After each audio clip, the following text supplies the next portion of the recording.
ఉన్నప్పుడు చేసినటువంటి అనేక అభివృద్ధి కార్యక్రమాలు, సంక్షేమ కార్యక్రమాలు మరి అమలైన తీరు, మరి దానికి ప్రతిస్పందనగా ప్రజలందరూ కూడా యావత్ గ్రేట్ హైదరాబాద్లో మొత్తంలో ఇటు సికింద్రాబాద్ పార్లమెంట్ కానీ, ఇటు మల్కాజ్గిరి పార్లమెంట్ కానీ అన్ని అన్ని అసెంబ్లీ సెగ్మెంట్స్లో మరి టీఆర్ఎస్ పార్టీ మాకు బీఆర్ఎస్ పార్టీ కైవసం చేసుకోవడం, అది కూడా భారీ మెజార్టీని నమోదు చేసుకోవడం ఆ ఒక పనితీరుకి నిదర్శనంగా కనపడ్డాయి.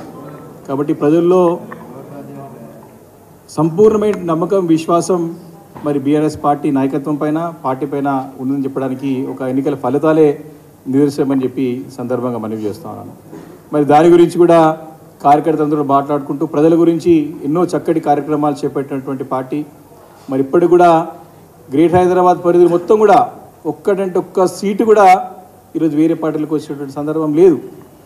కాబట్టి హైదరాబాద్ తెలంగాణ రాష్ట్రానికే హైదరాబాద్ అనేది ఒక గ్రోత్ ఇంజన్ లాంటిది, ఒక తలమానికమైంది. అంటే దీంతోనే తెలంగాణ రాష్ట్రం అంతా నడుస్తుంది. కాబట్టి ఇలాంటి హైదరాబాద్ నగరంలో మొత్తం అంతా కూడా మా పార్టీ బీఆర్ఎస్ పార్టీ స్వీప్ చేయడంలో మరి కేటీఆర్ గారి యొక్క పాత్ర చాలా కీలకమైంది, గణనీయమైందని చెప్పి ఈరోజు కార్యకర్తలందరూ అభిప్రాయపడడం జరిగింది. దానికి వారందరూ కూడా వారికి ఎంతో కృతజ్ఞతలు తెలియజేసుకుంటూ పార్టీ బలోపేతాన్ని కూడా కొన్ని సూచనలు, సలహాలు కూడా వారు తెలియజేయడం జరిగింది. కాబట్టి తప్పకుండా వారు వాటన్నిటి కూడా పరిగణలోకి తీసుకొని మరి రేపు రాబోయే ఎన్నికల్లో, పార్లమెంట్ ఎన్నికల్లో తప్పకుండా మరి 3,55,000 మెజారిటీ ఆధిక్యం ఈరోజు బీఆర్ఎస్ పార్టీకి ఉన్నది. కాబట్టి గతంలో మరి అతి స్వల్ప కొన్ని ఓట్లతోని మరి కాంగ్రెస్ ఆ రోజు సీట్ గెలవడం జరిగింది. ఆ రోజు ఇదే పార్లమెంట్ సీట్కి ప్రాతినిధ్యం వహించినటువంటి ఇప్పటి ముఖ్యమంత్రి మరి రేవంత్ రెడ్డి గారు ఆ రోజు ఏమి కూడా చేయలేకపోయినారు. ఈరోజు వారి యొక్క సెగ్మెంట్లో ఇప్పుడు ఏ ఎన్నికలు జరిగినా సరే ఇక్కడ ఏం ఓట్లు వచ్చిన దాఖలు లేవు. ఆ రోజు నీకు ప్రజల గొంతుగా నవ్వుతాను, పార్లమెంట్లో పరిధిలో అనేక కార్యక్రమాలు చేపడతాను, మీ వాయిస్ వినిపెడతానని చెప్పి ఆ రోజు మభ్యపెట్టి ప్రజల్ని మరి ఏదో రకంగా వారు మాయ చేసి వారు ఓట్లు వేయించుకొని ఎంపీ అయ్యి 5 సంవత్సరాలు ఏమీ చేయలేదు. నేను ఇప్పుడైనా ముఖ్యమంత్రి అయ్యారు కాబట్టి ఈ పార్లమెంట్ ఒక అభివృద్ధి పైన వారు చిన్న చూపు చూడకుండా వారి పార్టీకి సీట్ రాలేదని చెప్పి ఒక కక్కకుండా మరి ఒక అభివృద్ధికి సహకరించాలని చెప్పేసి కూడా అక్కడ కార్యకర్తలతో కూడా అభిప్రాయపడడం జరిగింది. అంతేకాకుండా రేపు భవిష్యత్తులో అటు పార్లమెంట్ ఎన్నికల్లో ఇటు బీజేపీ పార్టీ, అటు కాంగ్రెస్ పార్టీ పన్నుతున్న కుట్రలను చూస్తూ ఉన్నాం. 2 పార్టీలు కలిసి మరి బీఆర్ఎస్ పార్టీని లేకుండా చేయాలని చెప్పి పన్నుతున్న కుట్రలు బహిర్గతం అవుతా ఉన్నాయి, రోజు రోజుకి ముందు పడుతూ ఉన్నాయి. ఈరోజు అలా స్పష్టంగా ఈరోజు కొన్ని పత్రికల్లో కానీ మరి అనేక ప్రత్యక్షంగా డైరెక్ట్గానే బీజేపీ పార్టీకి చెందిన నాయకులు డైరెక్ట్గా చెప్తా ఉన్నారు, మనం కలిసి ఉందాం, బీఆర్ఎస్ పార్టీని లేకుండా చేద్దాం, కేసీఆర్ గారి నాయకత్వం లేకుండా చేద్దాం, తెలంగాణ అస్తిత్వాన్ని చంపేద్దాము, తెలంగాణ లేకుండా చేద్దామని చెప్పేసి పడుతున్న కుట్రలు మరి ఒకటొకటి బయటపడుతూ ఉన్నాయి. కాబట్టి దాన్ని ప్రజలకు లోపుతో తీసుకెళ్లాలని చెప్పేసి కూడా ఈరోజు కార్యకర్తలందరూ కూడా పార్టీ అధిష్టానానికి తీసుకెళ్లడం జరిగింది.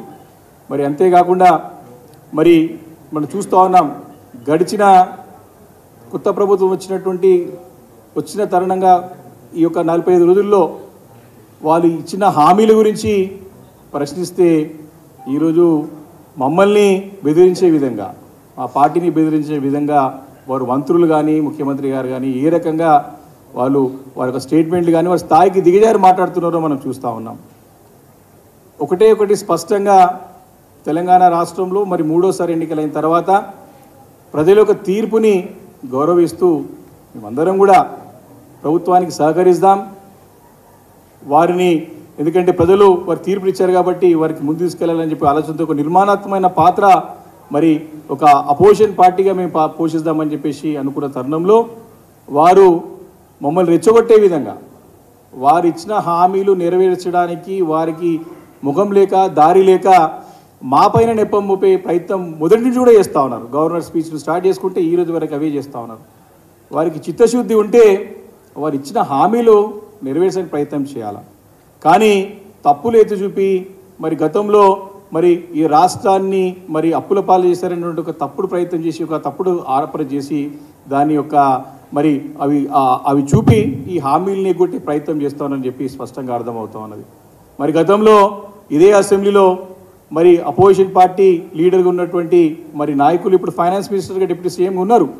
ఆ రోజు రాష్ట్ర పరిస్థితుల గురించి వారికి ప్రతి ఒక్క అంశం పైన అవగాహన ఉన్నది. ప్రతి ఒక్క అంశం పైన వారికి సంపూర్ణంగా లోతైన అధ్యయనం, ఎందుకంటే అసెంబ్లీ చర్చలో ప్రతి ఒక్క బడ్జెట్ సమావేశంలో వారు ఉన్నారు. కాబట్టి తెలిసి వాళ్ళు చేశారా, ప్రజలను మోసగించడానికి చేశారా, లేకపోతే అధికారం రావడానికి అబద్ధాలు చెప్పారని చెప్పే ఒక సమయం ఆసన్నమైంది.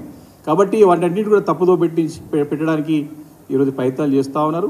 కాబట్టి ఏదేమైనా సరే ఈ యొక్క పార్లమెంట్ ఎన్నికల నోటిఫికేషన్ వచ్చే లోపల వారు ఏ రకంగా దీన్ని కాలయాపన చేసి పోస్ట్పోన్ చేసి ఎలక్షన్ కోడ్ వచ్చింది కదా అని చెప్పి తప్పించుకునే ప్రయత్నం జరుగుతూ ఉంది. మళ్ళీ పార్లమెంట్లో గెలవాలని చెప్పేసి ప్రయత్నాలు జరుగుతూ ఉన్నాయి. మరి నిన్న కాక మొన్న ఈ 2 రోజుల్లో కొన్ని సర్వేలు వస్తూ ఉన్నాయి.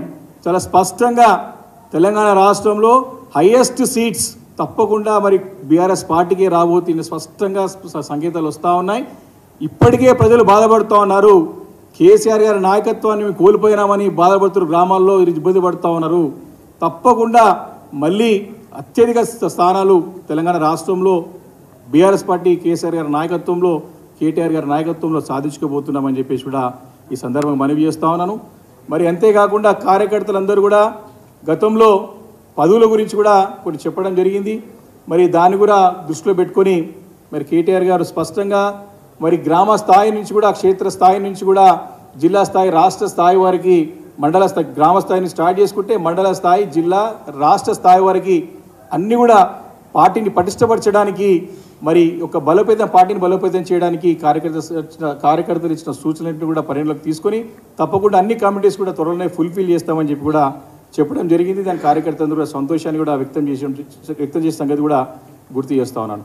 కాబట్టి ఈ పార్లమెంట్ ఎన్నికలకి తప్పకుండా బీఆర్ఎస్ పార్టీ సమర్థంగా ఉన్నది. ఎప్పుడు ఎన్నికలు వచ్చినా సరే కాంగ్రెస్ పార్టీ చేసినటువంటి తప్పుడు ప్రచారాలని, అబద్ధపు ప్రచారాలని వాటన్నిటి కూడా ఎత్తి చూపిపోతున్నామని చెప్పేసి కూడా ఈ సందర్భంగా మనవి చేసుకుంటూ, మరి ఇప్పుడున్నటువంటి ప్రస్తుత ముఖ్యమంత్రి గారు రేవంత్ రెడ్డి గారు ఒక వ్యవహార శైలి కూడా మరి కార్యకర్తల్లో కానీ ప్రజల్లో కానీ వారు అసహించుకునే విధంగా వారు మాట్లాడుతూ ఉన్నారు. ఒక స్థాయిలో ఉన్న సంగతి మర్చిపోతూ ఉన్నారు. వారు ముఖ్యమంత్రి బాధ్యత చేపట్టిన సంగతి మర్చిపోయి ఇంకా కూడా వారు ఏదో గాలి మాటలు మాట్లాడుతూ ఉన్నారు. అది మంచి పద్ధతి కాదు. రాష్ట్రానికే కీడు చేసే, రాష్ట్రానికి అప్రతిష్ట పాలు చేసే విధంగా వారి వ్యవహారం ఉన్నది. ఇప్పుడు కేవలం వారు ముఖ్యమంత్రి అనే సంగతి గుర్తుపెట్టుకొని ఆలోచన చేసి మరి దేశ విదేశాల్లో పర్యటన ఉన్నప్పుడు కూడా రాజకీయాలు మాట్లాడి అక్కసుగా ఒక్కుతా ఉన్నారు. అది మంచి పద్ధతి కాదు. అది మానుకోవాలని చెప్పేసి కూడా మరి నేను మా పార్టీ తరఫున అందరు కార్యకర్తలు అభిప్రాయపడ్డారు కాబట్టి వారికి నేను సూచిస్తా ఉన్నాను, సలహా ఇస్తా ఉన్నాను. మంచి పద్ధతి కాదు. మీరు విదేశాలకు వెళ్ళినప్పుడు రాష్ట్రానికి ఏ పెట్టుబడులు తీసుకొస్తారు, రాష్ట్రాన్ని ఏ మోడల్గా తయారు చేసుకుంటా ఉన్నారు, అక్కడ ఉన్నటువంటి మన ఎన్ఆర్ఐస్ ఇన్వెస్ట్మెంట్ తీసుకురావడానికి ప్రయత్నం చేయాలి తప్ప అక్కడ వాళ్ళకి ఓట్లు లేవు, సీట్లు లేవు, అక్కడెళ్ళి వారి దగ్గర రాజకీయాలు మాట్లాడే ప్రయత్నం చేస్తూ ఉన్నారు. కాబట్టి ఇవన్నిటిని కూడా ప్రజలు చాలా దగ్గరగా గమనిస్తూ ఉన్నారు. మేము వారికి సమయం ఇవ్వాలి కాబట్టి మేము ఓపికతో ఉన్నాం, సహనంతో ఉన్నాం. అడగాల్సిన బాధ్యత మా పైన ఉంది కాబట్టి అడుగుతూ ఉన్నాం. ఏం ధర్నాలు చేయట్లేము, రోడ్లు ఎక్కలేము, ఏం చేస్తలేము. మీరు చెప్పిన మాటలనే గుర్తు చేస్తూ ఉన్నాం. దానికే తట్టుకోలేక ఎగిరెగిరి పడుతూ ఉన్నారు ఈరోజు మంత్రులు కానీ, మరి అటు ముఖ్యమంత్రి గారు కానీ, ఉప ముఖ్యమంత్రి గారు కానీ. కాబట్టి మేము మీరు చూస్తూ ఉన్నాం. 200 యూనిట్ల వరకు ఎలక్ట్రిసిటీ బిల్ కట్టొద్దని చెప్పేసి కోమటిరెడ్డి వెంకటరెడ్డి గారు నవంబర్లో చెప్పినారు. డిసెంబర్లో అప్పుడు పిసిసి అధ్యక్షుడు ప్రస్తుత ముఖ్యమంత్రి గారు చెప్పినారు. అదే మాటను కేటీఆర్ గారు గుర్తు చేస్తే ఇప్పుడు ఉప ముఖ్యమంత్రి గారు దాని విధ్వంసకరమైనటువంటి ఒక ఆలోచనగా దాన్ని చెప్పడం సరైన పద్ధతి కాదు. ప్రజలకి స్పష్టత ఇవ్వండి. మళ్ళీ మీ పార్టీ నాయకుడు కూర్చొని మీరేమో మీ ఉప ముఖ్యమంత్రి వారేమో ఇది మంచి పద్ధతి కాదంటారు. మరి మీ పార్టీకి సంబంధించిన నాయకులే మళ్ళీ మాట్లాడుతూ ఉన్నారు. ఎస్ మేమే చెప్తున్నాం కట్టొద్దని చెప్తా ఉన్నారు. ప్రజలని అయోమయం చేస్తూ ఉన్నారు, రాష్ట్రాన్ని అయోమయ పరిస్థితి చేస్తూ ఉన్నారు. కాబట్టి అలా కాకుండా మీరు సరైన పద్ధతి, మీరు స్పష్టమైనటువంటి దిశానిర్దేశం చేయండి. మీరు చేస్తారా, చేయరా, చేస్తే ఎప్పటికప్పుడు చేస్తారు. అది చెప్పాల్సిన విషయం మర్చిపోయి పక్కన పెట్టి మమ్మల్ని ఏదో 100 మీటర్లు అంటే 100 మీటర్ల లోతున పాత పెడతారంట. కాబట్టి ఇది మంచి పద్ధతి కాదు. ప్రజాస్వామ్యంలో ప్రజలు తీర్పునిస్తారు, ప్రజల తీర్పు గౌరవించాలి మనందరం కూడా. కాబట్టి వ్యక్తిగతంగా ఏదో ఆరోపణ చేయాలని చెప్పి మీరు ఇచ్చే హామీలు నిలబెట్టుకోపోగా మా పైన నెప్పం పెట్టే ప్రయత్నంలో భాగంగా రాజకీయంగా దీన్ని వాడుకొని మళ్ళీ పార్లమెంట్ ఎన్నికల్లో లబ్ధి ఉండడం అనే ప్రయత్నం మంచి పద్ధతి కాదు. కాబట్టి దీన్ని మానుకోవాలని చెప్పేసి కోరుతా ఉన్నాం. కార్యకర్తలు, మా పార్టీ కార్యకర్తలు, నాయకులందరూ కూడా చాలా ఓపికతోని, సహనంతోని చక్కగా ఉన్నారు. మేము పార్లమెంట్ ఎన్నికలకు వాస్తవాలతో ముందుకు పోతా ఉన్నాం. మేము ధర్నాలు చేయట్లేదు, మేమేం రోడ్లకు ఎక్కుతలేము, మేమేం బంధులు ప్రకటిస్తలేము. కేవలం మీరు చెప్పిన మాటల్ని గుర్తు చేస్తున్నాం. అది కూడా మీరు అంటున్నారు కాబట్టి మేము చాలా ప్రతిపక్ష పార్టీగా ఒక కన్స్ట్రక్టివ్ రోల్ ప్లే చేద్దామని చెప్పేసి మా అధినేత కేసీఆర్ గారు మాకు స్పష్టంగా గతంలోనే ఆదేశాలు జారీ చేశారు. దానికి కట్టుబడే మేమందరం ఉన్నాం. కాబట్టి మీరు తప్పుడు విధాన ఆరోపణలు మానుకోవాలని చెప్పేసి కూడా మేము కాంగ్రెస్ పార్టీకి హెచ్చరిస్తూ ఉన్నాం. బీజేపీ పార్టీ కూడా ఈరోజు రామ మందిరాన్ని తమకు అనుకూలంగా మలుచుకునే ప్రయత్నం చేస్తూ ఉన్నారు. యావత్ భారతదేశంలో ఎక్కడ లేని విధంగా ఇక్కడనే వారు కొన్ని కొత్త మరి సాంప్రదాయాలు, సంస్కృతులను తీసుకొచ్చి దాన్ని ఓటు రూపంలో మలుచుకునే ప్రయత్నం చేస్తున్నారు. ప్రజలు దాన్ని గమనిస్తూ ఉన్నారు. దానికి ఎవరు కూడా తెలంగాణ రాష్ట్ర ప్రజలు చాలా చైతన్యవంతులు, అన్ని కూడా విషయాలు పైన సంపూర్ణ అవగాహన ఉన్నారు. కాబట్టి వాటికి వారి తోవ ఉండదు. కాబట్టి డెఫినెట్గా పార్లమెంట్ ఎన్నికల్లో నిన్న వచ్చినటువంటి ఒక సర్వేలో మంచి నంబర్ 1 స్థానంలో బీఆర్ఎస్ పార్టీ అధిక సీట్లు కైవసం చేసుకోబోతుందని చెప్పేసి స్పష్టంగా ఆదేశాలు ఇచ్చినాయి. కాబట్టి రిపోర్ట్స్ వస్తున్నాయి. కాబట్టి మినిమం 8 నుంచి మ్యాక్సిమం 12 సీట్లు ఖచ్చితంగా ఇస్తున్నామని రిపోర్ట్స్ వచ్చినాయి. మేము మ్యాక్సిమం సీట్లు 16కి 16 కొట్టాలని చెప్పేసి కూడా మంచి క్యాండిడేట్స్ కూడా సెలెక్ట్ చేసుకుని ముందుకు వెళ్ళే ప్రయత్నంలో ఉన్నామని చెప్పేసి కూడా మనవి చేసుకుంటూ మరి బీఆర్ఎస్ పార్టీ మరి క్షేత్ర స్థాయిలో రాబోయే రోజుల్లో బలోపేతం చేసుకుని తిరుగులేని శక్తిగా తెలంగాణ అస్తిత్వాన్ని కాపాడే పార్టీగా తెలంగాణ వాయిస్, తెలంగాణ గలం అంటేనే మరి మన పార్టీ కేసీఆర్ గారి నాయకత్వంలో. కాబట్టి మరి ఢిల్లీ స్థాయిలో మరి రాణించాలంటే, తెలంగాణ రాష్ట్రానికి హక్కులు న్యాయంగా రావాల్సిన వాటా తెచ్చుకోవాలంటే కేవలం బీఆర్ఎస్ పార్టీతో సాధ్యపడుతుంది తప్ప వేరే పార్టీతో కాదని చెప్పేసి కూడా కార్యకర్తలను అభిప్రాయపడడం జరిగింది. దానికి అనుగుణంగానే రేపు పని కూడా ప్రణాళిక రూపొందించుకొని ముందుకు వెళ్ళిపోతున్నామని చెప్పి సందర్భంగా మనవి చేస్తున్నాను. Thank you.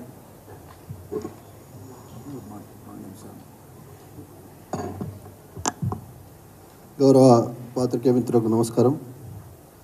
ఈరోజు మేడ్చల్ మల్కాజ్గిరి జిల్లా అయితే పార్లమెంట్ స్థాయిలో జరిగినటువంటి సమీక్షా సమావేశంలో మా పార్టీ నాయకులు, వర్కింగ్ ప్రెసిడెంట్ గారు, హరీష్ రావు గారు, మిగతా పెద్దలు, మా జిల్లా ఎమ్మెల్యేలు, బీఆర్ఎస్ పార్టీ నాయకులు, కార్యకర్తలు పెద్ద ఎత్తున విచ్చేసి ఎలక్షన్స్ తర్వాత జరిగినటువంటి పరిణామాలను విశ్లేషించుకొని భవిష్యత్తుకు ఎలా అడుగులేయాలి, భవిష్యత్తుకు ఎలా ప్రణాళిక రచించుకోవాలని ఒక 6-7 గంటలుగా చాలా చక్కటి చర్చ జరిగింది. చాలామంది నాయకులు, కార్యకర్తలు కూడా చాలా సలహాలు, సూచనలు ఇచ్చారు. పార్టీ ముందుకు ఎలా వెళ్ళాలి, ఏ రకంగా రేపు జరగబోయే పార్లమెంటు ఎలక్షన్లో మనం వ్యవహరించాలి, అదే రకంగా అధికార పార్టీ ఏ రకంగా ఎలక్షన్ ముందు అబద్ధాలు మాట్లాడి కాలయాపన చేయడం కోసం ప్రతిపక్షాలపైన, మా పైన, ముఖ్యంగా బీఆర్ఎస్ పార్టీ పైన మాట్లాడే తీరును కూడా కార్యకర్తలు చాలా చర్చ జరిగింది. వారు చాలా మంచి సలహాలు, సూచనలు కూడా ఇవ్వడం జరిగింది. ముఖ్యంగా ఈరోజు అధికార పార్టీ కాంగ్రెస్ పార్టీ, ఆ పార్టీ నాయకుడు, ముఖ్యమంత్రి గారు, మంత్రులు వారు మేము ఇంకా ప్రతిపక్షంలోనే ఉన్నామనే విధంగా వ్యవహరిస్తూ ఉన్నారు. బాధ్యతగా మాట్లాడాల్సిన వాళ్ళు బాధ్యత రహితంగా మాట్లాడుతూ ఉన్నారు. ముఖ్యమంత్రి గారు ఇక మాట అనొచ్చులే నాకు తెలియదు కానీ ఒక వీధి రౌడీలాగా మాట్లాడుతూ ఉన్నారు. మనం చూస్తూ ఉన్నాం వారి తీరు. టీఆర్ఎస్ పార్టీ జెండా, టీఆర్ఎస్ పార్టీ ఈ కండువా తెలంగాణ రాష్ట్రాన్ని తెచ్చిన పార్టీ, తెలంగాణ రాష్ట్రాన్ని తెచ్చిన జెండా. ఏం మాట్లాడుతున్నావు, సోయి ఉండాలి కదా, నువ్వు ఎవరిని అంటున్నావో సోయి ఉండాలి కదా. ఈ జెండానే కదా ఈరోజు ఒక రాష్ట్రంగా ఏర్పాటు చేయడానికి కారణం. ఈ రాష్ట్రం కాకపోతే నువ్వు ముఖ్యమంత్రి అవుతుంటివా? సమైక్యవాదుల సంఖ్యలు చేరి సన్నాయి నొక్కులు నొక్కి వాళ్ళ కాళ్ళ కాడ, బూట్ల కాడ నిలబడే ఫోటోలు కూడా ఉన్నాయి, మనం చూస్తూ ఉన్నాం సోషల్ మీడియాలో. అక్కడ ఉన్న నిన్ను ఒక గుర్తింపునిచ్చిన ఈ రాష్ట్రం, ఈ రాష్ట్రాన్ని తెచ్చిన ఈ జెండాను 100 మీటర్లు పాతావా బిడ్డ? నువ్వు కాదు, నీ తాత ముత్తాతలు వచ్చినా ఏం చేయలేరని చెప్పేసి నేను తెలియజేస్తా ఉన్నాను. ముఖ్యమంత్రి గారు, నేను ఒక శాసనమండలి సభ్యుడిగా ముఖ్యంగా తెలంగాణ ఉద్యమకారుడిగా ఎందుకు ఇంత ఆవేదన, ఈ రాష్ట్రం ఈ ప్రాంతం అంటే మాకు ఎందుకు ఇంత ప్రేమ అంటే 14 సంవత్సరాలు తెలంగాణ కోసం కొట్లాడిన వాళ్ళం, ఈ తెలంగాణ తెచ్చిన వాళ్ళం, ఈ పార్టీ ఈ జెండా కింద నాయకులుగా ఎదిగిన వాళ్ళం. మా నాయకుడు కేసీఆర్ గారు 2001లో టీఆర్ఎస్ పార్టీని స్థాపించి ఎన్నో ఉద్యమాలు పోరాటాలు చేసి ఈ రాష్ట్రాన్ని సాధించారు. నేను ఒకటి అడుగుతా ఉన్నా, రేవంత్ రెడ్డి గారు 3 రోజుల తర్వాత తెలంగాణ అడుగు పెడతా సంగతి చూపిస్తా అంటున్నావు. వచ్చే ముందు ఒకసారి ఆలోచించి, నీకంటే ముందు చాలామంది ముఖ్యమంత్రులను చూసింది ఈ జెండా. మేము ఇక్కడ ఢిల్లీలో చక్రం దింపుతామని అనుకున్న వాళ్ళని చూసాం. 2001లో ఏంది పరిస్థితి? మనుషులను నక్సలేట్ల పేరుతో మాయం చేస్తున్న రోజులవి. ఇక్కడ ముఖ్యమంత్రిగా, అక్కడ ప్రధానమంత్రి కూడా తనే నిర్ణయించే పరిస్థితిలో ఉన్నటువంటి ముఖ్యమంత్రులు ఉన్నటువంటి రోజుల్లో కూడా ఇవనికి భయపడలే. మేము ఈ జెండా ఇవనికి భయపడలే. నువ్వెంత అసలు వాళ్ళు నీ నాయకులు, వాళ్ళు నీ గురువు గారు ఆ రోజు ఉండే, అట్లాంటి వాళ్ళకు కూడా మేము ఎవరికి భయపడలేదు. ఇక్కడ దేశంలో అధికారంలో ఉన్న పార్టీలు మమ్మల్ని అణచడానికి ప్రయత్నం చేస్తే కూడా మేము భయపడలే 2001 నుంచి. నీకు ఇంకో విషయం గుర్తు చేస్తూ ఉన్నా, 2004 నుంచి 14 దాకా ఇప్పుడు నువ్వున్న పార్టీ అధికారంలో ఉండే. ఎన్నో రకాలుగా మా పార్టీని ఇబ్బంది పెట్టడానికి చూశారు. ఆనాడు మా పార్టీ ఎమ్మెల్యేలను తీసుకున్నారు, మా పార్టీని చీల్చడానికి ప్రయత్నం చేసినారు. అయినా మేము ఎవరికి భయపడలే. నువ్వు ఆ విషయం గుర్తు చేసుకో. వాళ్ళకంటే గొప్పడో కాదు నువ్వు. ఎందుకంటే నువ్వు కొంత, నేను యువకునిగా ఉన్నా, ఏది మాట్లాడినా చెల్తుంది, కొంత నేను స్పీడ్గా ఉంటాను ఆలోచన నీకు ఉండొచ్చు, కాక ఉండాలి, తప్పులేదు. కానీ నువ్వు ముఖ్యమంత్రి అనే విషయాన్ని మర్చిపోవు.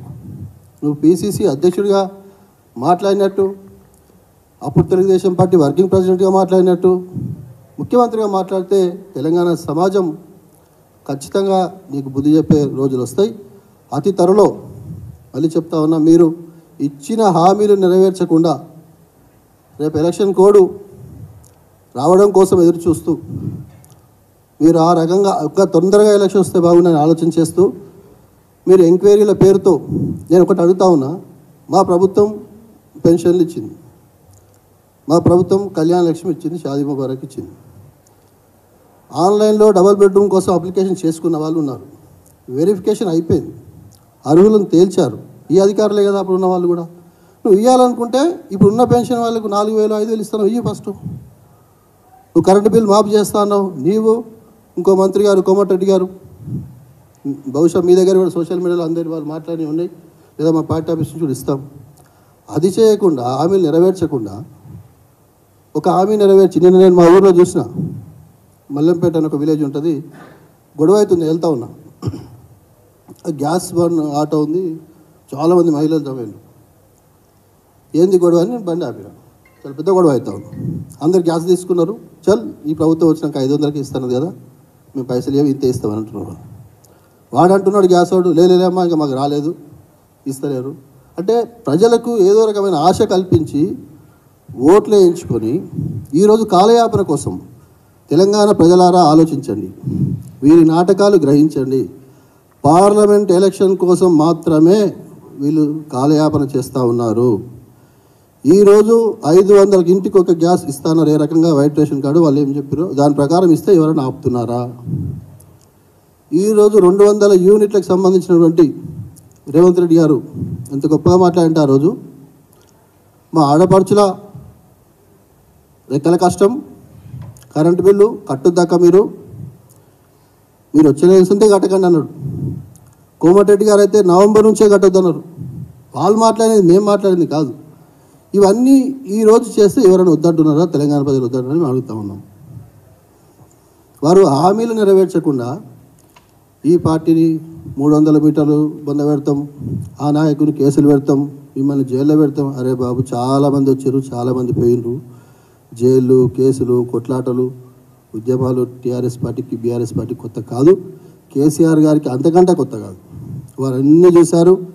ఇందాక నేను చెప్పాను కదా, ఏక చక్రాధిపతులను చూశాడు. మేము చక్రం దింపుతాం దేశంలో, ఢిల్లీ నివారణ చూశాడు. మేము అనుకుంటే ఏదైనా చేస్తాం, 24 గంటల లోపల పెడతామని చూసినాడు. నువ్వు చాలా చిన్నవాడివి. దయచేసి నేను కాంగ్రెస్ పార్టీ నాయకులకు, ఈ ప్రభుత్వంలో పెద్దలకు హెచ్చరిస్తూ ఉన్నాను, చిల్లర వ్యవహారాలు బంద్ చేయండి. ఫస్ట్ ప్రజలు మీ మీద చాలా పెద్ద బాధ్యత పెట్టారు, చాలా పెద్ద నమ్మకంతో మీకు ఓట్లు వేస్తారు.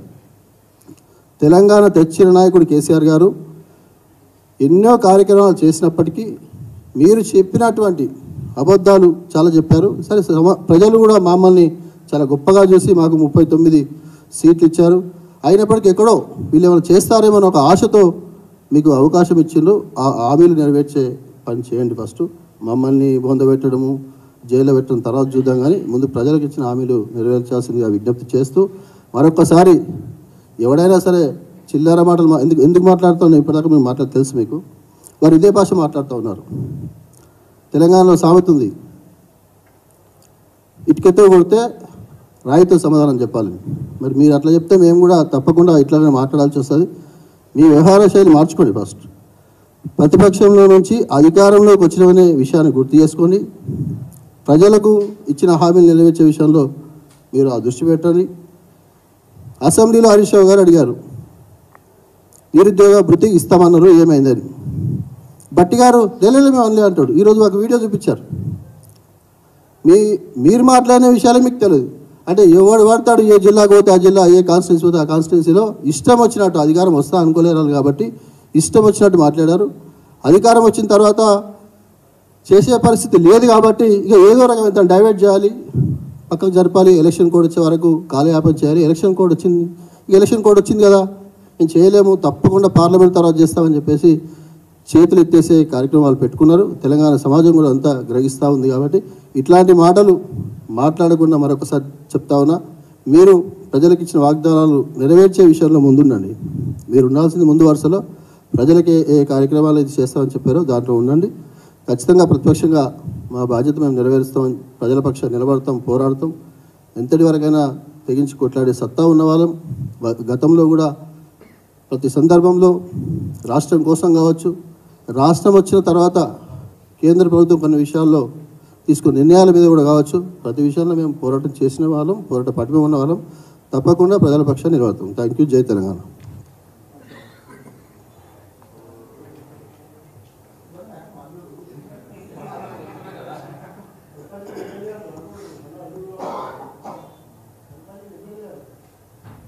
మీడియా మిత్రులందరికీ నమస్కారం. అదేవిధంగా ఇక్కడ మా యొక్క పెద్దలు అందరికీ కూడా నమస్కారం తెలియజేసుకుంటున్నాను. ఇవాళ మల్కాజ్గిరి పార్లమెంట్ నియోజకవర్గ మీటింగ్ మా యొక్క వర్కింగ్ ప్రెసిడెంట్ చేయడం జరిగింది. కార్యకర్తలు, లీడర్ల యొక్క మనోభావాలని, వాళ్ళ యొక్క కష్టసుఖాలని తెలుసుకోవడం జరిగింది. ఇదొక కీలకమైన నియోజకవర్గం హైదరాబాద్ నగరానికి సంబంధించి. ఎందుకంటే ఇక్కడ అనేక సమస్యలు ఉన్నాయి. ఇక్కడ చాలా సమస్యలను పరిష్కరించుకోవాల్సిన అవసరం ఎంతైనా ఉంది. చాలామందికి ఒక అపోహ ఉంది, ఏంటంటే ఒక ఎంపీ ఎలక్షన్ రాగానే నేషనల్ పాలిటిక్స్కి సంబంధించి ఉండాల్సిన అవసరం ఉందంటారు. కానీ ఒక స్థానిక ఎమ్మెల్యేలతోటి, కార్పొరేటర్లతోటి కలిసి పనిచేయాల్సిన అవసరం ఎంతైనా ఉంది.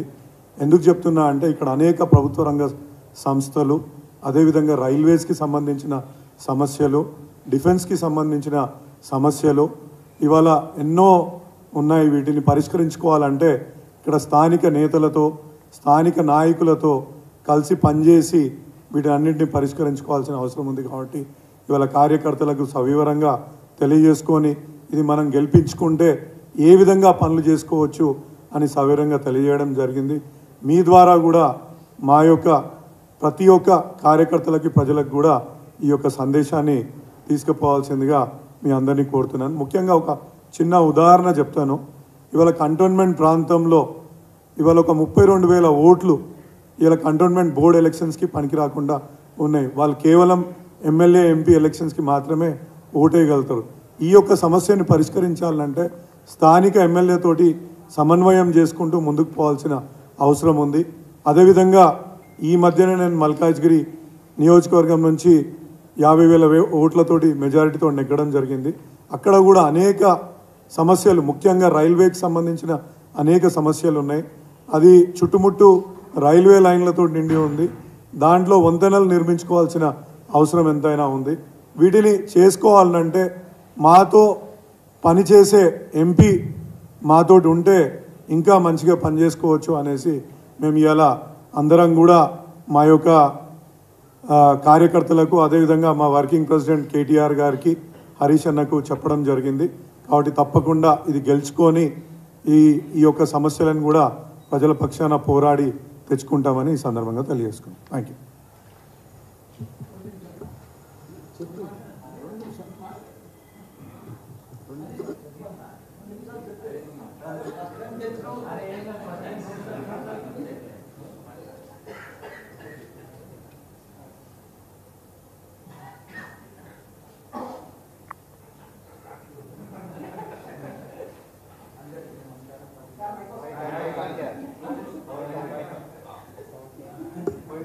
అందరికీ నమస్కారం. పత్రికా మిత్రుల సోదరులకు, అదే మాదిరిగా మా పార్టీ ప్రెసిడెంట్కు, మా ఎమ్మెల్యేలకు అందరికీ కూడా నమస్కారం. ఈరోజు మల్కాజ్గిరి పార్లమెంట్ నియోజకవర్గం కార్పొరేటర్లతోటి, కౌన్సిలర్లతోటి, ఎంపీపీ, జెడ్పీటీసీ, సీనియర్ కార్యకర్తలతోటి సమావేశం జరిగింది. ఎంత బ్రహ్మాండంగా జరిగిందంటే మా వర్కింగ్ ప్రెసిడెంట్ ఉన్నాడు, మా హరీష్ ఉన్నాడు, మా పోచారం శ్రీనివాసరెడ్డి అని ఉన్నాడు. అసలు పబ్లిక్, మా కార్యకర్తలు, మా కార్పొరేటర్లు ఎంత ఉత్సాహంగా ఉన్నారంటే తెలంగాణలో 7 నియోజకవర్గాలు ఒక ఎంపీ పార్లమెంట్ ఏరియాలో ఉన్న సీట్లని గెలిచింది ఏకైక నియోజకవర్గం తెలంగాణలో ఏదైనా ఉందంటే అది మన మల్కాజ్గిరి. ప్రజలు ఎంత జోష్, ఎంత ఉత్సాహం, అన్ని రకాలు కూడా ఇలా ఆనందంగా ఉన్నారు. వాళ్ళు 3,55,000 మెజార్టీ, ప్రతి ఎమ్మెల్యే 50,000 తోటి గెలిచిండ్రు. అది మామూలు విజయం కాదు. ఇదంతా విజయం ఎవరి విజయము? దీని బ్యాక్గ్రౌండ్ ఎవరు? మన వర్కింగ్ ప్రెసిడెంట్, మన ఐటీ మినిస్టర్. ఇలా క్లియర్గా మా కార్యకర్తలంతా కూడా ఒక మూడ్ ఆఫ్లు ఉన్నారు, కష్టపడ్డారు, ఫలితం వచ్చింది. మల్కాజ్గిరిలో అన్ని ఎమ్మెల్యే సీట్లు గెలిచినాము, కానీ గవర్నమెంట్ రాలేదు. ఇంత అభివృద్ధి చేసిండు కేటీఆర్. ఐటీ సంస్థలను ప్రపంచానికి తీసుకుపోయిండు. దావుసుకు పోయి ఎన్నో మల్టీనేషనల్ కంపెనీలన్నీ కూడా, పెద్ద పెద్ద స్టార్టప్లు కానీ ఇవన్నీ కూడా పెద్ద పెద్ద మల్టీనేషనల్ కంపెనీలన్నీ తీసుకొచ్చిండు. ఐటీ ఇండస్ట్రీని ఒక ప్రపంచ స్థాయికి, ఇండియా భారతదేశంలో నెంబర్ 1 స్థాయికి తీసుకుపోయిండు. పర్ క్యాపిటల్ ఇన్కమ్ కూడా పెంచిండు. అందుకే ప్రజలందరూ కూడా ఐటీ మంత్రిగా, ఐటీ మినిస్టర్ కేటీఆర్ లేకుండా వాళ్ళు అసలు భరించలేకపోయారు. అదే మాదిరి సిటీ సైడ్ ఇట్లుంటే రూరల్ సైడ్ 12,769 గ్రామాలు మన కేసీఆర్ గారు. ఒక చెట్టును చూస్తే కేసీఆర్ కనిపిస్తాడు. అట్లా చెరువును చూస్తే 46,000 చెరువులు అన్నీ కూడా అభివృద్ధి చేసిండు. నీళ్ళని చూస్తే కేసీఆర్ కనిపిస్తాడు. ఆ లైట్ని చూస్తే కేసీఆర్ కనిపిస్తాడు. క్రీడా మైదానం చూస్తే కేసీఆర్ కనిపిస్తాడు. ప్రతి ఒక్క డంపింగ్ యార్డ్ కానీ, గ్రేవ్ యార్డ్ కానీ, ప్రతి ఒక్కరికి కూడా సాగునీరు కానీ, తాగునీరు కానీ కేసీఆర్ కనిపిస్తాడు. ఇలా అసలు కేసీఆర్ ప్రభుత్వం రాలేదా అని ఊర్లలో కూడా భరించలేకపోతుంది. కాంగ్రెస్ వాళ్ళ అదృష్టమయ్యా, వాళ్ళకు నడిచి వచ్చిన కొడుకు పుట్టిండయా వాళ్ళకు. ఎందుకంటే మా కేసీఆర్, కేటీఆర్, హరీష్ రావు అన్నీ రెడీమెంట్ చేసి పెట్టారు.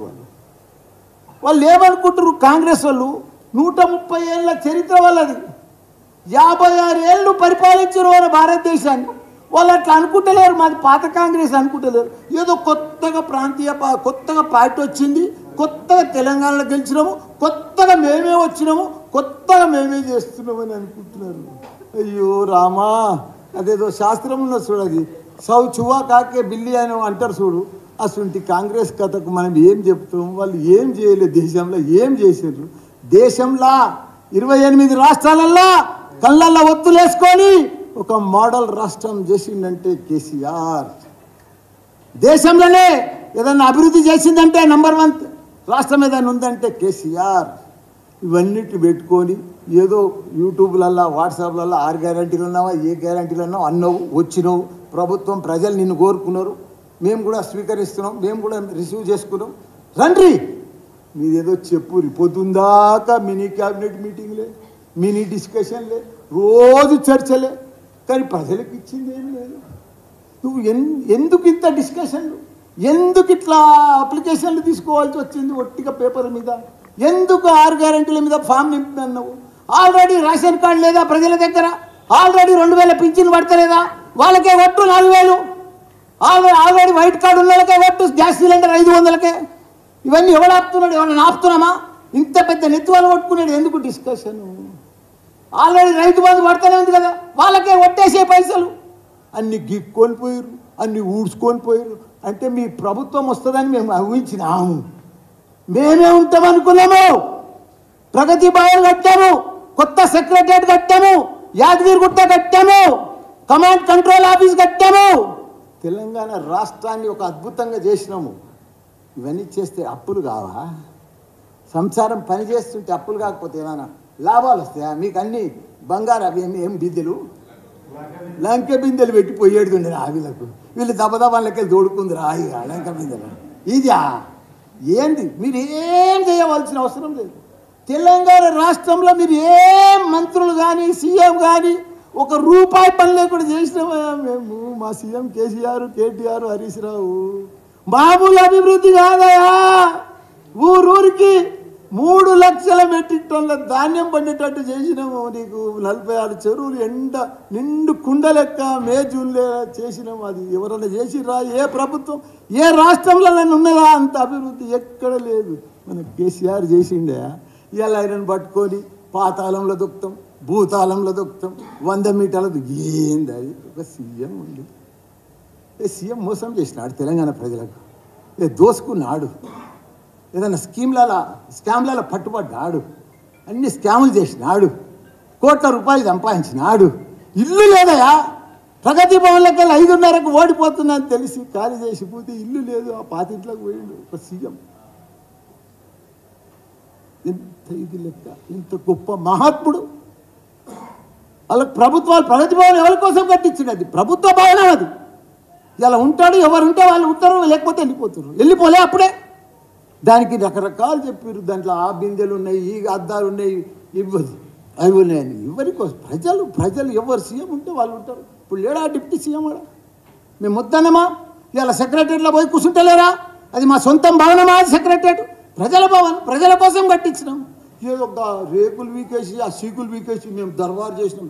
చెయ్యి దర్బార్, వచ్చిన తీసుకో, కంప్లైంట్స్ అన్ని రిసీవ్ చేసుకో, వాళ్ళన్నీ క్లియర్ చేయి. మేము వద్దంటున్నామా? ఒక్కటి క్లియర్ తీసుకునేదే కానీ క్లియర్ చేసేది లేదు. ఇంకెప్పుడు చేస్తాం? 4 ఏళ్ళ దాకా రూపాయి క్లియర్ చేయరాదు. ఒక్క స్కీమ్ కూడా 6 గ్యారంటీలు లేవు, ఏమి లేదు. ఉత్తమ ఆటలు. నువ్వు ఇచ్చేటానికి మనిషి ఉంటే జరిసేపట్లు ఆన్లైన్లో కొట్టేయచ్చు. ఏముందని పెద్ద సుతారమా? అది అడ్మినిస్ట్రేషన్ రావాలి. అది కేసీఆర్కే ఉంది. అడ్మినిస్ట్రేషన్ దిమాక్ ఉండాలి, పరిపాలన వ్యవస్థ ఉండాలి, ఎక్స్పీరియన్స్ ఉండాలి. డబ్బులు లేకున్నా సంసారం నడిపించేటో లేరా? అట్లా రాష్ట్రం, అట్లా కేసీఆర్ నడిపించింది. డబ్బు నుండే చేసిండా? మీరు గెలుస్తారని అప్పులు చేసి పెట్టిండా? అవన్నీ కూడా అభివృద్ధి కోసం ప్రజలు అంతా గుర్తుపడుతున్నారు. కాబట్టి మేమేమో ప్రజలు తప్పకుండా ఎంపీ ఎలక్షన్లో భారీ మెజార్టీతోటి మాకు మొత్తం 16 సీట్లు భారీ మెజార్టీ. ఎందుకంటే ప్రజలకు తెలిసిపోయింది. ఈ అప్లికేషన్లు, ఈ తుతుంబాలు, ఇదంతా అంబక్కు, ఇవన్నీ మీటింగులు ఇవన్నీ వస్తున్నాయి. 2 ఇచ్చినాం. 2 ఇచ్చి ఏం చేసారు? బస్సులలో మహిళలను కూర్చోబెట్టి కొట్లాడుకుంటారు ఆడ బస్సులలో.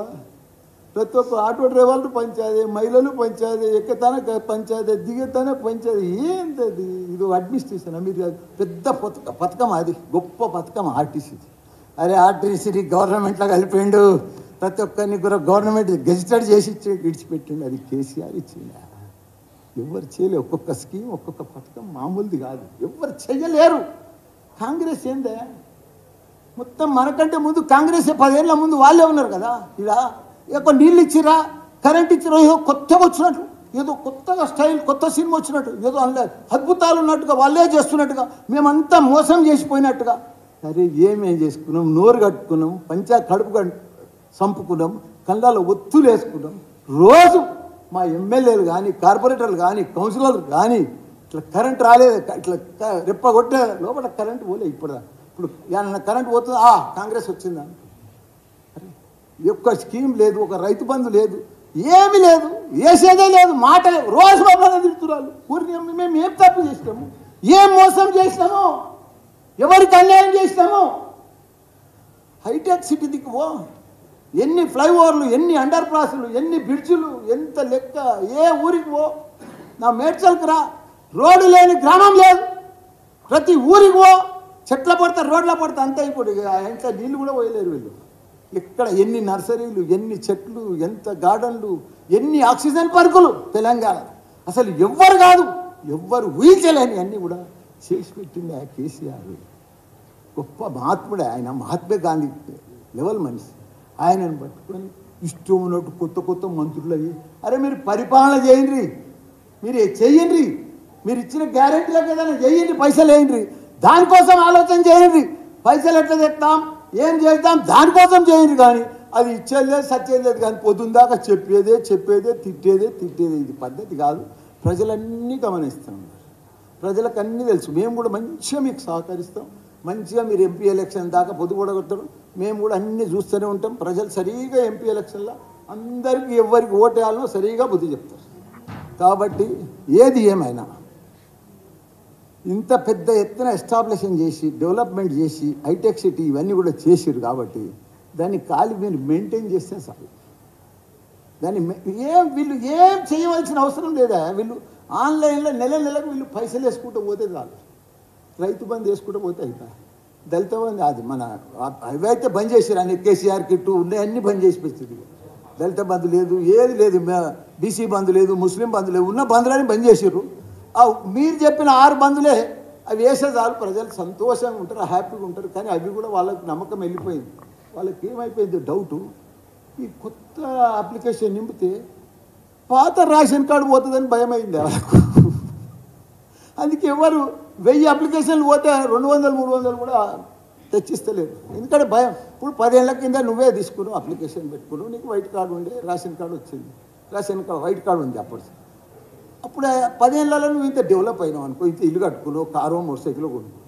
ఇప్పుడు దానిలో నింపితే ఆయనతో తుస్సుమంటుంది. 6 గ్యారెంటీలు రావు, ఏ ఉన్నది కూడా మిగుతుంది, పాసది కూడా మిగుతుంది. అదేదో ఉన్న కాని కూసేసుకుంటే అదే ఇంకో కాని పోయినట్టు. ఇప్పుడు అది ఆ ఫామ్ నింపితే అయిపోయా తుస్సు. అందుకే ప్రజలు కూడా భయపడుతున్నారు, చూస్తున్నారు, అబ్జర్వ్ చేస్తున్నారు, అన్నీ చేస్తున్నారు. ఒక్కొక్క ఊర్లో ఎంత అభివృద్ధి, ఎంత పంటలు, ఎంత లెక్క, ఎంత నీళ్లు, ఎంత పర్ఫెక్ట్గా అభివృద్ధి, పరిపాలన, ఎంత అడ్మినిస్ట్రేషను. అది కేసీఆర్ అంటే వాళ్ళు జీర్ణించుకోలేకపోయింది. హైదరాబాద్లో సిటీలో కానీ కేటీఆర్ లేనిది కానీ, అక్కడ కేసీఆర్ లేనిది కానీ జీర్ణించకపోతే గ్యారంటీగా ఈ పార్లమెంట్ ఎలక్షన్లో భారీ మెజారిటీతోటి మా మల్కాజ్గిరి మేడ్చల్ అయితే భారీ మెజారిటీ ప్రజలకు అర్థమైపోయింది. కేటీఆర్ లాంటి ఇప్పుడు మీరు అంటుండొచ్చు, కొందరు అంటుండొచ్చు, వీళ్ళకి బీఆర్ఎస్ పార్టీ ఢిల్లీలో ఏం పని, బీజేపీకే పని, కాంగ్రెస్కే పని. కాంగ్రెస్ తోటి బీజేపీ తోటి ఏమి కొట్లాడారు, వాళ్ళు ఏం తెచ్చారు? వాళ్ళు బీజేపీ ఉందా?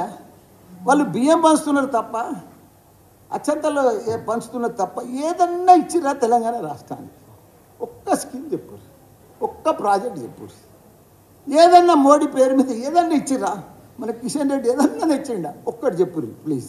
నాకైతే తెలియదు, మరి ఏమన్నా తెచ్చిండొచ్చు, చాలా పైసలు తెచ్చిండొచ్చు. ఎందుకంటే ప్రతి దాంట్లో వాళ్ళదే ఉందని చెప్తారు. ఒక్కటన్నా వాళ్ళ పేరు మీద 10 ఏళ్ళల్లా వాళ్ళు 10 ఏళ్ళు ఉన్నారు, మనం 10 ఏళ్ళు ఉన్నాం, ఒక్కటి లే వాళ్ళది అయిపోయింది. కాంగ్రెస్ ఉన్న రాష్ట్రాలన్నీ కొట్టుకుంటూ పోతూనే ఉన్నాడు బీజేపీ. ఇప్పుడు వాళ్ళకి మిగిలిన ఎన్ని రాష్ట్రాల్లో ఇప్పుడు 2. ఏదేది? కర్ణాటక, తెలంగాణ. మోడీ మన ప్రైమ్ మినిస్టర్ వస్తుంటాడు, 3వసారి ప్రైమ్ మినిస్టర్ అయినాక ఏం చేస్తాడో మీకు కూడా తెలుసు కదా. అట్లా ఇప్పుడు ఈ 10 ఏళ్ళు అయింది, 3వసారి మళ్ళీ ప్రైమ్ మినిస్టర్ అయినానుకో, ఈ 5 ఏళ్ళలో ఎన్ని రాష్ట్రాలు కొట్టుకొచ్చినాడు ఆయన? మీరు చెప్పకపోతే నాకు లెక్క రాదు, మీరు చెప్పా 8 రాష్ట్రాలు కొట్టేశాడు. ఆయనకి 3వ లెక్కనా? కాబట్టి ఎవరి పరిపాలన వాళ్ళు పర్ఫెక్ట్గా ప్రజలలో ఉండండి, ప్రజలకు ఇచ్చిన మాట నిలబెట్టుకోండి. తప్పకుండా మీరు బాగా సక్సెస్ కావాలని కోరుకుంటున్నాం. కానీ మిమ్మల్ని మంచిగా రిసీవ్ చేసుకున్నాం, మీకు మంచిగా సపోర్ట్ చేస్తున్నాం. కానీ మీరు ఈ మాటలు మమ్మల్ని మాట్లాడితే ఆ భగవంతుడే చూస్తాడు, ఆ ప్రజలే చూస్తారు. తప్పకుండా మీకు తగిన బుద్ధి చెప్తారు. జై తెలంగాణ, జై కేసీఆర్. ఇప్పుడు పార్టీ కార్యకర్తల తన అన్ని వ్యూలు తీసుకున్నారు, అంత ఏరియాకి వెళ్ళి అట్లనే 17 పార్లమెంటు దాంట్లో 16 కూడా అయిపోయినాయి. రేపు నల్గొండ ఏదో ఉన్నట్టుంది ఫైనల్. అయిపోయినాక సీఎం కేసీఆర్ గారు, హరీష్ రావు గారు, కేటీఆర్ గారు కూర్చొని డిసైడ్ చేస్తారు. మళ్ళా అధిష్టానం ఆదేశం చేస్తే ఏది చేస్తే వాళ్ళు ఏది చెప్తే ఇప్పుడు అధిష్టానం చెప్పింది అనుకో సీఎం కేసీఆర్, మల్లారెడ్డి నువ్వు ఇప్పుడు పోయి బాయిల దుంకు